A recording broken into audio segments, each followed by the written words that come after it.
आता नेहमी जे सिनेमे करतात, जे व्यावसायिक आहेत, कलाकार आहेत, त्यांना ते माहिती आहे. हं, पण बऱ्याच वेळा काय होतं, नवीन निर्माता असतो, नवीन दिग्दर्शक आहेत. हं. त्यांना काहीतरी सिनेमा करायचा आहे.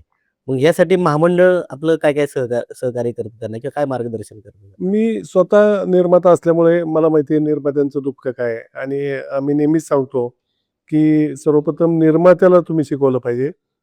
निर्माता शिकला तर तो चित्रपट चांगला बनवेल आणि तरच सर्व लोकांचं त्यातून तो बाहेर पडेल व्यवस्थित. हं.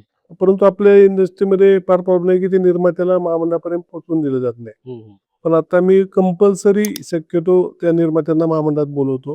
हो. त्यांना आम्ही एक पाहायची पुस्तिका काढली, की निर्मिती म्हणजे काय असते? हं. निर्मितीसाठी काय लागतात? बरोबर. निर्माता म्हणजे तुम्हाला स्वतःहून लक्ष मी स्वतः निर्माता आहे, की माझा सेटवर 1 दिवस सुद्धा होत नाही किंवा 1 तासाचा होत नाही, की मी तिथे नाहीये. प्रत्येक सीन त्याचा सेटवर मी स्वतः मॉनिटरमध्ये पाहत असतो, अभ्यास करत असतो.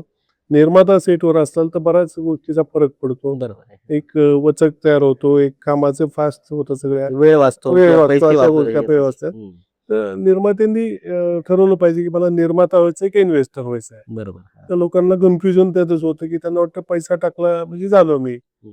पैसे टाकले म्हणजे तुम्ही इन्व्हेस्टर झाला. बरोबर आहे. जर तुम्हाला निर्मिती करायची आहे, तर तुम्ही स्वतः इन्व्हॉल्व झालं पाहिजे. बरोबर. तुम्ही प्री शूट काय असतं काम?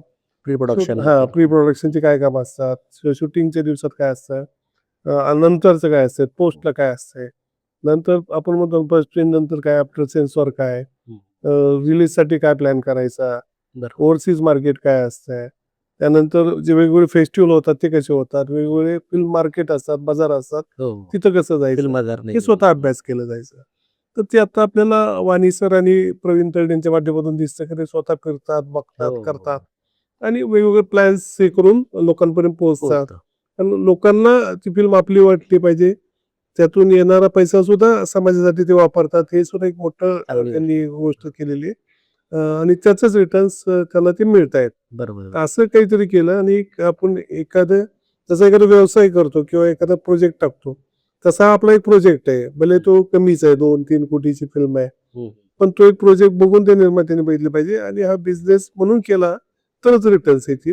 हे बरोबर. बघत नाहीत, मग ते लॉसमध्ये जातात आणि मग ते उशिरा आमच्याकडे येतात. तर बरोबर. सुरुवातीला आमच्याकडे आला पाहिजे असं मला वाटतं.